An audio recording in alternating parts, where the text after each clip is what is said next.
S Jayasuryan ഇപ്പോൾ തൽക്കാലം തടസ്സങ്ങൾ നീങ്ങിയെന്ന് മാത്രമല്ലേ പറയാൻ കഴിയുകയുള്ളൂ. പിന്നെ മറ്റൊരു കാര്യം എന്ന് പറയുന്നത് ഇതുവരെ മോദി സർക്കാർ എന്ന രൂപത്തിലായിരുന്നു. മോദി 1 മോദി 2 എന്നതിൽ നിന്ന് ഇനി യഥാർത്ഥ NDA സർക്കാർ എന്ന രീതിയിൽ വരികയാണല്ലോ. അതുകൊണ്ട് തന്നെ NDA 3 എന്ന രീതിയിലായിരിക്കും പുതിയ സർക്കാർ വരിക. ഈ ഇൻസൈഡ് സ്റ്റോറി എന്ന രീതിയിൽ അറിയാൻ കഴിഞ്ഞത് NDAയുടെ ഇന്നത്തെ യോഗത്തിൽ എല്ലാ കക്ഷികളും പിന്തുണ നൽകുകയായിരുന്നു. മോദിയെ കക്ഷി നേതാവായി തെരഞ്ഞെടുക്കുന്നതിലും ഇപ്പോൾ അവർക്ക് എതിർപ്പില്ല. ഇനി അതിൽ ഔപചാരികത മാത്രമേ ഉള്ളൂ. BJPയുടെ കക്ഷി നേതാവായിട്ട് നരേന്ദ്രമോദിയെ തെരഞ്ഞെടുക്കണം. പിന്നെ NDA കക്ഷി നേതാവായി അദ്ദേഹത്തെ തെരഞ്ഞെടുക്കുന്നു, രാഷ്ട്രപതിയെ കാണുന്നു, പിന്തുണക്കത്ത് നൽകുന്നു. ഇത് മാത്രമേ ഇനി ഇത്തരത്തിലുള്ള ഫോർമാലിറ്റികൾ മാത്രമേ ബാക്കിയുള്ളൂ എന്നാണ്. പക്ഷേ അവസാന നിമിഷം ഈ നിതീഷ് കുമാറും ചന്ദ്രബാബു നായിഡുവിനെയും പോലെ ഏത് പക്ഷത്തും നിൽക്കാൻ മടിയില്ലാത്തവർ ഉള്ളതുകൊണ്ട് എന്തും സംഭവിക്കാവുന്ന ഒരു രാഷ്ട്രീയ കാലാവസ്ഥ കൂടി രാജ്യത്തില്ലേ?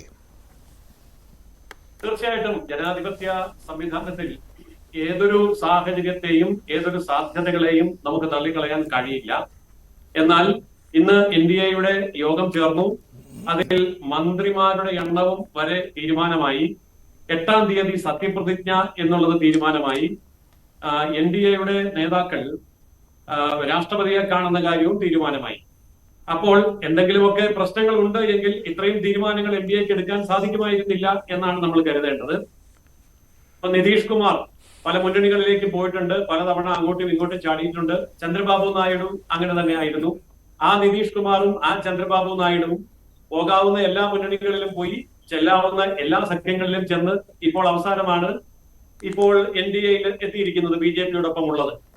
അതുകൊണ്ട് തന്നെ അവരുടെ അഭിപ്രായങ്ങൾ ഇന്ന് രാജ്യം കാതോർക്കും എന്നുള്ളത് വളരെ ശരിയാണ്. പ്രതിപക്ഷ നിരയിൽ അവരെ സ്വീകരിക്കാനോ പ്രധാനമന്ത്രി സ്ഥാനം കൊടുക്കാനോ ഉപപ്രധാനമന്ത്രി സ്ഥാനം കൊടുക്കാനോ ഒക്കെ തയ്യാറാകും. ഇങ്ങനെയൊക്കെയുള്ള ഒരു രാഷ്ട്രീയ സാഹചര്യം നിലവിലുണ്ട് എന്നുള്ളതാണ് സത്യം. എന്നാൽ NDA ബഹുദൂരം മുന്നോട്ട് പോയി കഴിഞ്ഞിരിക്കുന്നു എന്നുള്ളതാണ് ഇപ്പോൾ നമുക്ക് കാണാൻ കഴിയുന്നത്. അതുകൊണ്ട് കോൺഗ്രസിന്റെ നേതൃത്വത്തിലുള്ള ഇന്ത്യ സഖ്യം മന്ത്രിസഭാ രൂപീകരണവുമായുള്ള ചർച്ചകൾ തുടരട്ടെ. ഉപപ്രധാനമന്ത്രിമാരുടെ എണ്ണം നിശ്ചയിക്കട്ടെ, പ്രധാനമന്ത്രി ആരാണെന്ന് തീരുമാനിക്കട്ടെ. സഖ്യകക്ഷികളുമായിട്ടുള്ള ചർച്ച വളരെ വിശാലമായി നീണ്ടുപോകട്ടെ. ജനാധിപത്യം അതിന്റെ അങ്ങേയറ്റം വരെ വിശാലപരമായ ചർച്ചകൾക്ക് വഴിയൊരുക്കട്ടെ. ഏതായാലും 8-ാം തീയതി സത്യപ്രതിജ്ഞ നിശ്ചയിച്ചു കഴിഞ്ഞ സ്ഥിതിക്ക് ബാക്കി കാര്യങ്ങളുമായിട്ട് NDA സഖ്യം മുന്നോട്ട് പോവുക തന്നെ ചെയ്യും എന്നാണ്. പക്ഷെ അതിന്റെ ഒരു ഔപചാരികത വന്നിട്ടില്ല. ഇനി അതിലൊരു ഒഫീഷ്യൽ അനൗൺസ്മെന്റിലേക്ക് വന്നിട്ടില്ല. മറ്റന്നാൾ വീണ്ടും കക്ഷിയോഗം ചേരുന്നുണ്ടെന്നാണ്, NDA വീണ്ടും യോഗം ചേരുന്നുണ്ടെന്നാണ് ഏറ്റവും ഒടുവിൽ അറിയാൻ കഴിഞ്ഞിട്ടുള്ളത്. അതിനുശേഷമേ രാഷ്ട്രപതിയെ കാണുന്ന കാര്യത്തിൽ ഒരു അവസാന തീരുമാനം എടുക്കുകയുള്ളൂ. ഇതൊക്കെ ചില ഓപ്ഷൻസ് തുറന്നിടുകയാണോ എന്നുള്ള ശങ്ക പോലും അതിനിടയിലുണ്ട് കേട്ടോ. ഏത് സാധ്യതകളും നമുക്ക് തള്ളിക്കളയാൻ പറ്റുകയില്ലല്ലോ. താങ്കൾ തുടക്കത്തിലും അക്കാര്യം സൂചിപ്പിക്കുകയും ചെയ്തതാണ്. പിന്നെ ഒരു കാര്യം, ഈ സഖ്യകക്ഷികളുടെ സമ്മർദ്ദം എത്രത്തോളം വരും എന്നുള്ള കാര്യമാണ്.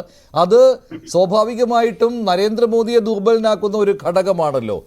ഈ നേരത്തെ ശ്രീ മോഹൻ വർഗീസ് പറഞ്ഞു വെച്ചതുപോലെ ഒരു കാരണവർക്ക് വഴങ്ങിക്കൊടുക്കേണ്ട ഒരു സാഹചര്യം വരികയാണ്. രണ്ടുപേരും സമ്മർദ്ദ ശക്തികളാണ്, നിതീഷ് കുമാറും അതുപോലെ തന്നെ ചന്ദ്രബാബു നായിഡുവും. ചെറിയ പാർട്ടികളാണെങ്കിൽ പോലും മറ്റുള്ളവരും, ഇപ്പോൾ ഏകനാഥ് ഷിൻഡെയുടെ പാർട്ടിയും അതുപോലെ തന്നെ ചിരാഗ് പാസ്വാന്റെ പാർട്ടിയും ഒക്കെ അവരവരുടെ പാർട്ടികളുടെ നിലനിൽപ്പിന് വേണ്ടി പരമാവധി പദവികൾ ചോദിച്ചു വാങ്ങുവാൻ സന്നദ്ധരാകുന്ന ആളുകൾ കൂടിയാണ്. അപ്പോൾ ഇത് മോദിയെ ദുർബലനാക്കുന്ന ഒരു ഘടകം കൂടി അവിടെ വരികയാണല്ലോ. ഒരു ഭൂരിപക്ഷമില്ലാത്ത ഒരു പാർട്ടിയെ സംബന്ധിച്ചിടത്തോളം, ഒറ്റയ്ക്ക് ഭൂരിപക്ഷമില്ലാത്ത ഒരു പാർട്ടി അതിന് നേതൃത്വം കൊടുക്കുന്ന സമയത്ത് ഘടകകക്ഷികളുടെ വലിപ്പ ചെറുപ്പം എന്നുള്ളതിനേക്കാൾ ഉപരി ഒരൊറ്റ MP ഉള്ള പാർട്ടിക്ക് പോലും വളരെ ശക്തമായിട്ടുള്ള സമ്മർദ്ദം ചെലുത്താൻ സാധിക്കും. അത് വളരെ മഞ്ജുഷ പറഞ്ഞത് വളരെ ശരിയാണ്. അതായത് ഒരു പാർട്ടി ഒരു MP മതി. ഒരു MP-യുടെ ഭൂരിപക്ഷത്തിലാണ് മന്ത്രിസഭ നിൽക്കുന്നതെങ്കിൽ ആ ഒരൊറ്റ MP-ക്ക് മന്ത്രിസഭയെ മുൾമുനയിൽ നിർത്തിക്കൊണ്ട് എന്ത് സമ്മർദ്ദവും ചെലുത്താൻ സാധിക്കും. എന്നാൽ ഇത്തരം അനവധി അനുഭവങ്ങളിലൂടെ കടന്നു വന്ന പാർട്ടിയാണ് ഭാരതീയ ജനതാ പാർട്ടി. വാജ്പേയിയുടെ കാലം മുതൽ ഇങ്ങോട്ട് വളരെ വൈവിധ്യമുള്ള നിരവധി സഖ്യകക്ഷികളെ ചേർത്ത് നിർത്തിക്കൊണ്ട് പലതവണ അധികാരത്തിൽ വന്നിട്ടുണ്ട്.